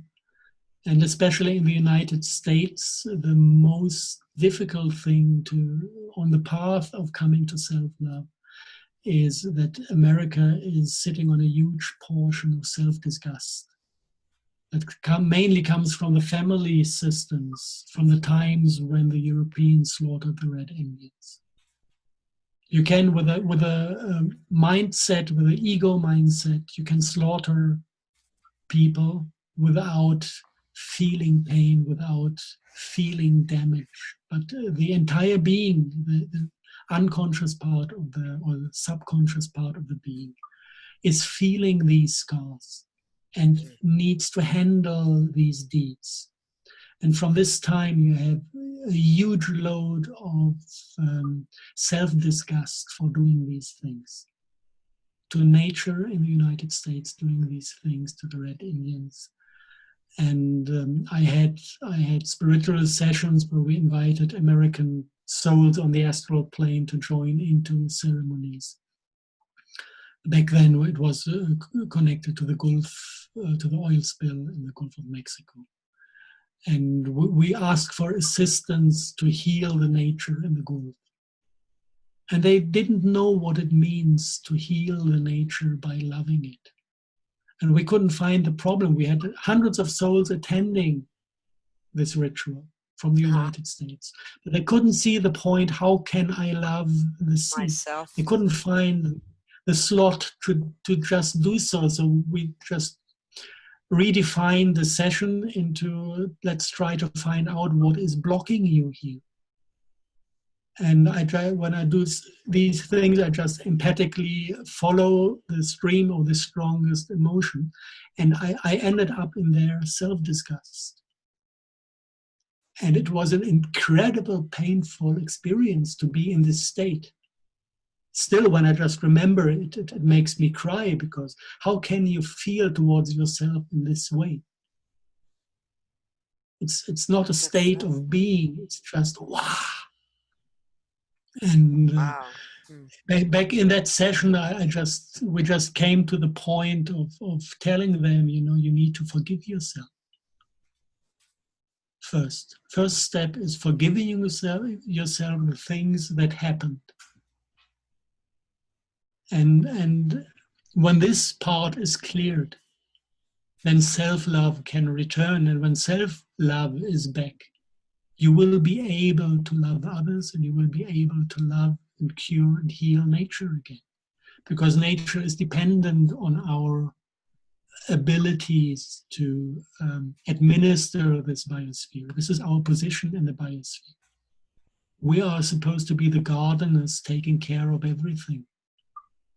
But all we do is running the chainsaw at the moment. Mm-hmm. And this is our responsibility. And the beautiful thing about responsibility, if you take this word apart, it's the ability to respond. The ability to expose? To respond. Oh, respond. We have the ability to respond on the situation we created. Okay. Yeah, so it's all in our hands, and we just need to take this decision to respond with our abilities, to cure ourselves from all these Trojan horses we swallowed in the past, to forgive ourselves that we were stupid enough and lazy enough. Most of it is laziness to feel. We could have made it in the first go when this pain came from the box of the Pandora. We could have said, this is painful, but we take this pain. For the sake of our planet, we go through this pain and dissolve it. This would have been our ability and our responsibility at that point. But we said, no, this is painful. I don't like to feel pain. We rejected part of our nature and created the first bit of unconsciousness within us, which was the hook to build on it and on it and on it and on it. So our problem is the laziness to feel, and we need to go back to that point where we go through all these emotional processes to heal ourselves, to cure ourselves, to again come back in the position to be empathic on all levels. Empathy only works as deep as I can feel myself. If I don't feel pain, if I don't feel my own pain, I will never be able to feel the pain I cause in others. If I don't feel my own anger, I will never be able to empathically sense anger. So if we want to administer our biosphere, we need to be fully empathic. So we need to completely dig down into ourselves to be first able to feel ourselves. And all the dramas, all the traumas, all the experiences that are not digested till now, not understood, not fully felt. Fully felt is maybe the best expression. We need to go through this to become fully aware, fully conscious, and fully empathic again. And then we can do our job. And then we can relate to nature, and then the rest is actually easy going. So it's heal yourself, basically, by knowing yourself and going through the pain. Yes. Before you can actually really do anything to help anyone else. Or yes. So, sometimes family business is involved. Sometimes it's not only, so you have like two lines. One is the bloodline, where you have the epigenetics of the deeds of your parents and great-grandparents, and Uh-huh. you have your incarnation line, which is basically your the emotional memory of your immortal self that also plays in. So you have two lines to clear, Ah, okay. and different techniques for with yourself, with your higher self, the incarnated part. You can be responsible for yourself. You can do most of the things alone. For your family system, things are more complicated.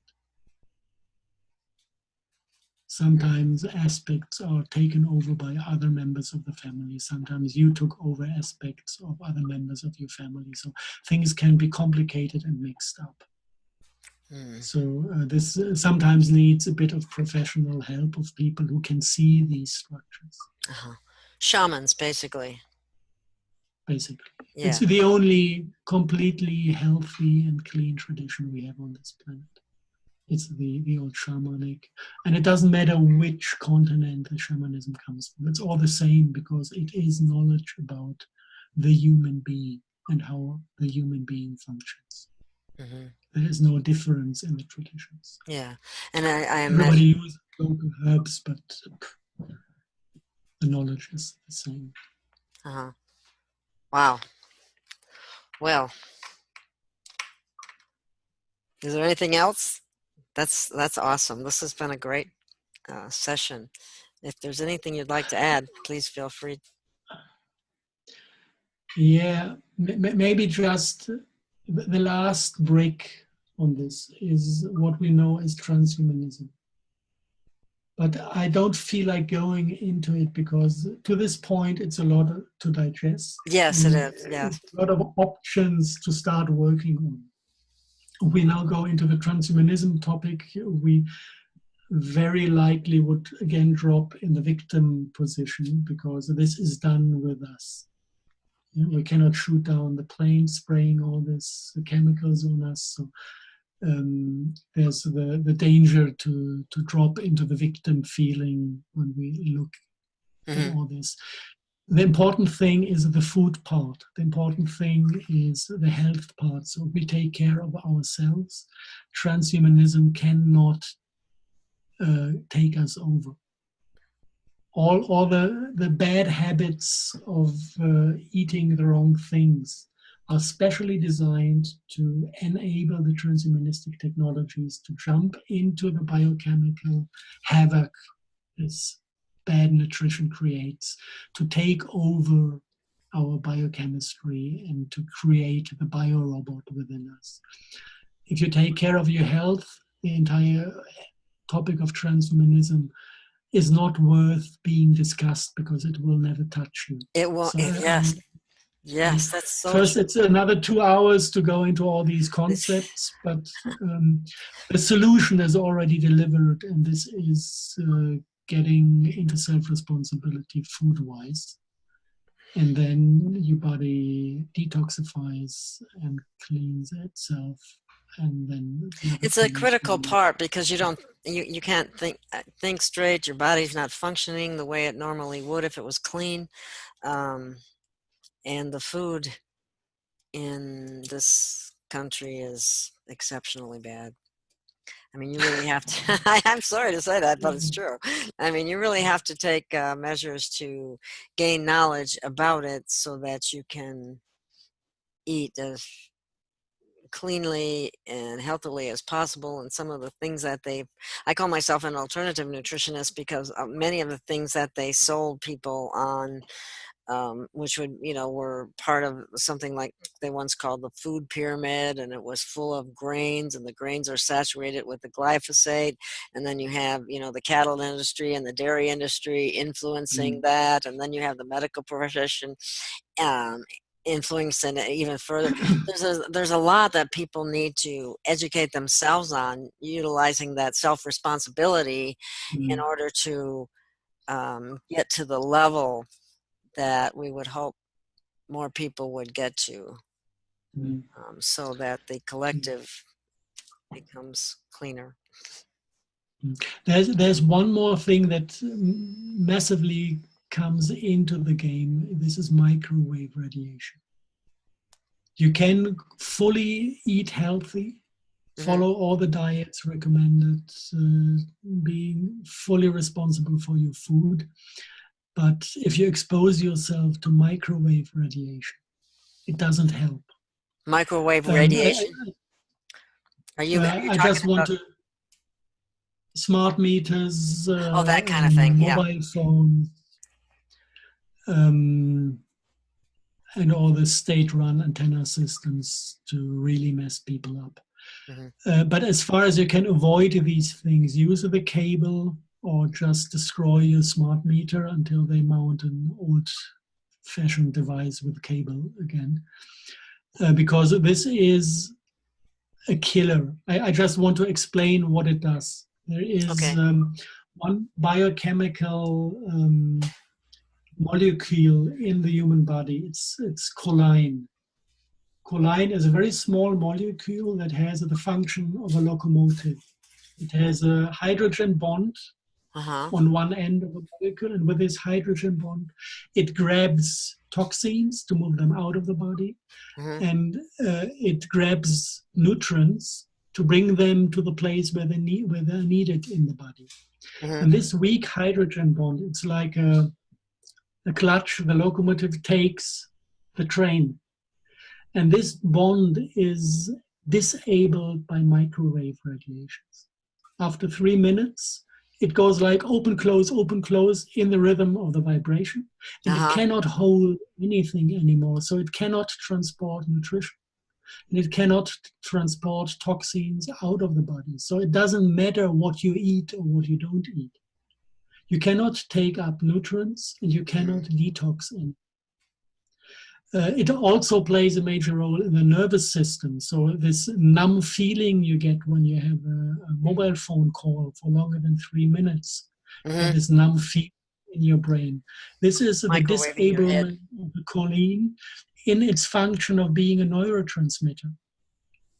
Choline, when you say choline, are you talking about CHOLINE, choline? Is that what you're... I guess I'm not... CHOLIN, yes. Okay. I think I just wanted to make sure I had the right... Yeah, okay. And stupid things like keeping your wireless LAN router online 24/7. I know people who really live on a healthy diet and they now die of cancer or are on the way of dying from cancer. What about orgonite? Because it doesn't help. Doesn't help? No? It does something. Orgonite absorbs certain types of radiation, but it also is saturated after 6 months, and then it starts to radiate instead of absorbing radiations. Oh, no.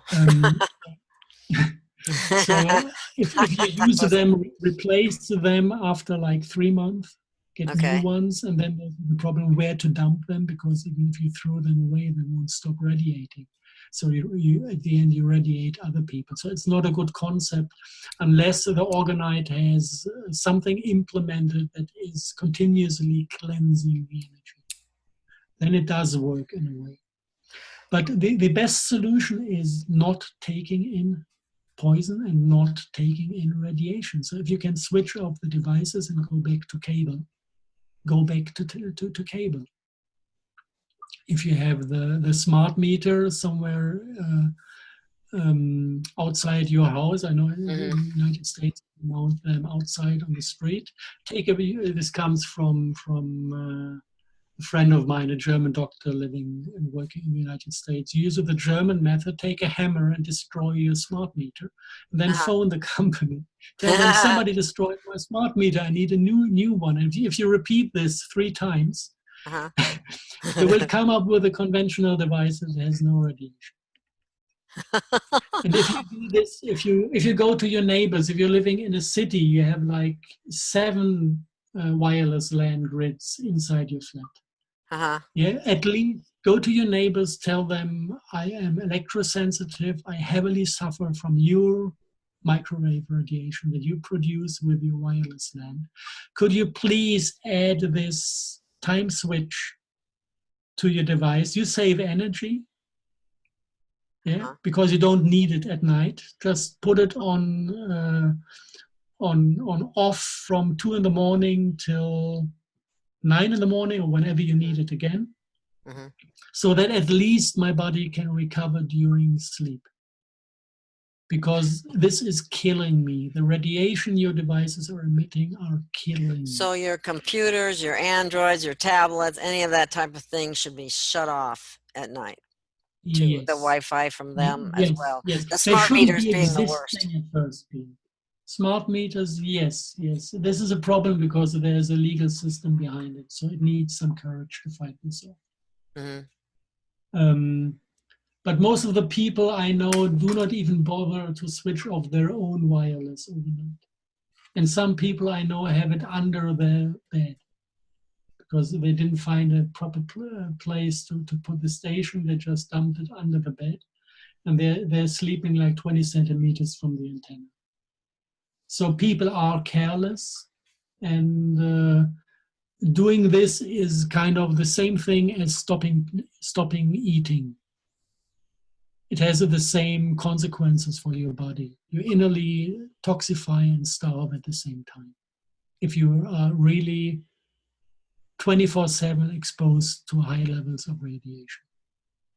And I'm not yet talking about autistic children that can be born or children that are not born at all in the second generation because of the mitochondrial DNA is completely destroyed by these microwave radiations.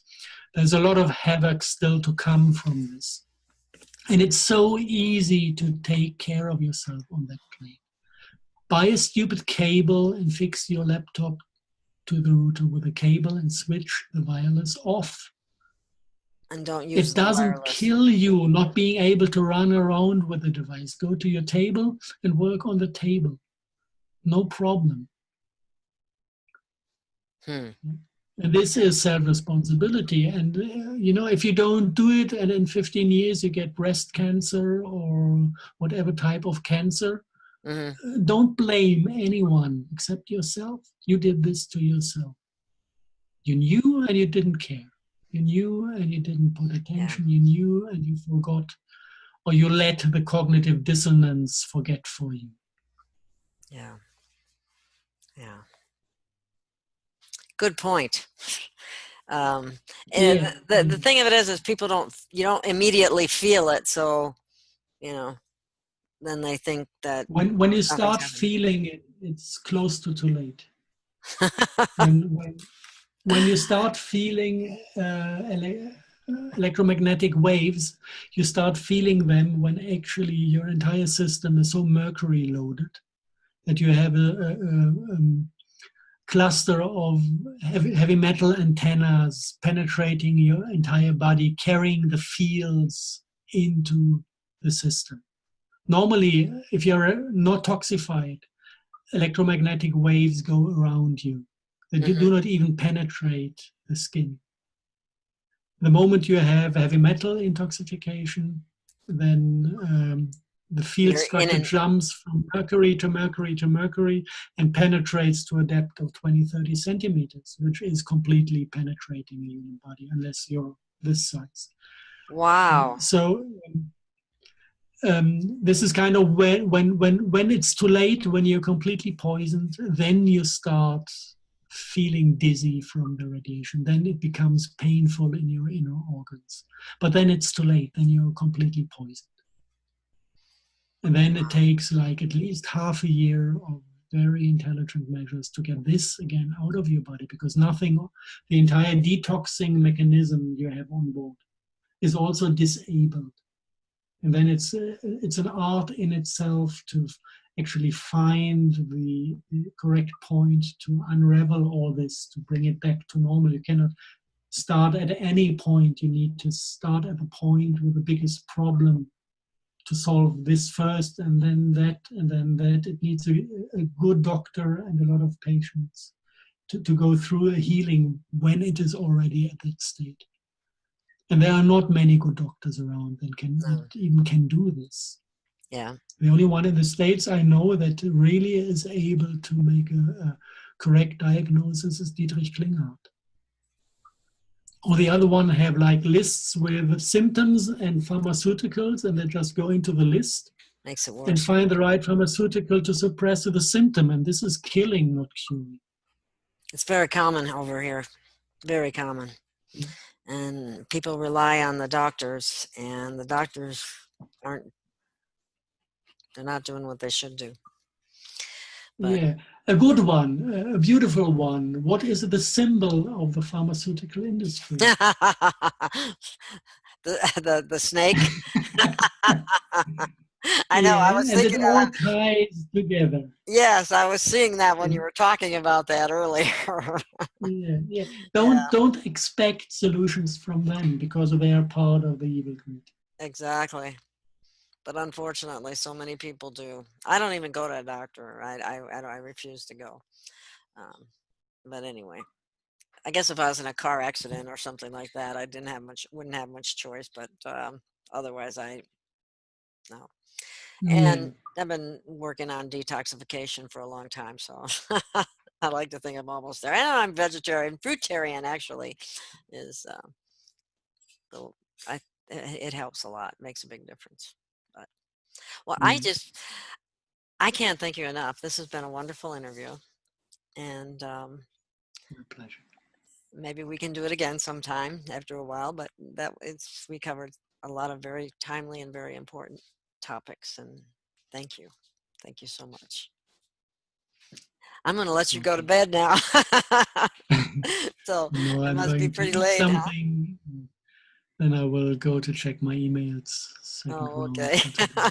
You're a night owl. Well, Yes, yes. that's good. Well, that's good. Okay. Thank you again, Okay. Harold. It was a Have a good pleasure. evening. Okay. Thank Bye. you. Goodbye.